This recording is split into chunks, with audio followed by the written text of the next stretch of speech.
ఏంటి చలమిది? ఇంటికి రాకుండా ఇక్కడేం చేస్తున్నావు? హాస్పిటల్ నుంచి అలా చెప్ప పెట్టకుండా వెళ్ళిపోయేవేంటి? ఇంట్లో వాళ్ళందరూ నీ గురించి ఎంత కంగారు పడుతున్నారో తెలుసా? నువ్వు కనిపించకపోయేసరికి నాన్న నన్ను నానమ్మని అనుమానిస్తున్నారు. మేమిద్దరం గౌతమ్తో కలిసి కావాలనే నిన్నేదో చేసుంటామని అపోహపడుతున్నారు.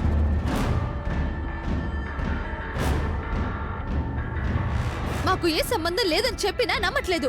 నువ్వు లేని ఆ ఇంట్లో వాళ్ళు కూడా ఉండమని మొండి పట్టుపడుతున్నారు. నువ్వెక్కడున్నా తీసుకొస్తానని నేను మాటిచ్చొచ్చాను. నీకోసం నేను గౌతమ్ కలిసి ఊరంతా పిచ్చోలలా తిరుగుతూ టెన్షన్ పడుతుంటే నువ్వు ప్రశాంతంగా వచ్చి గుళ్ళో కూర్చుంటావా? అసలు నీకిక్కడేం పని?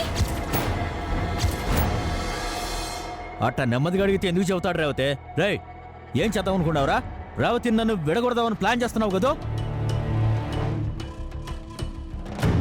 రే, నువ్వు కనిపించకుండా పోతే లక్ష్మణ నన్నే అనుమానిస్తాడని నీకు తెలుసు.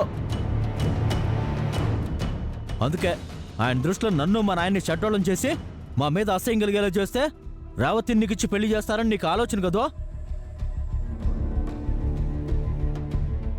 రే, ఎందుకురా మమ్మల్ని అట్ట సాధిస్తా ఉండవా? పొద్దున్నుంచి నీ గురించి పిచ్చి కుక్కలా తిరుగుతున్నామా? మర్యాదగా నువ్వు ఇంటికొచ్చి మావకి మా తప్పేం లేదని చెప్పు. వాళ్ళ అన్న నాయన నమ్మాలంటే నువ్వే ఇంటికొచ్చి చెప్పాలా? దా పోదామా?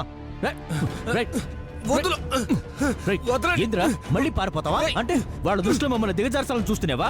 రా, వదలమంటుంటే వదులు.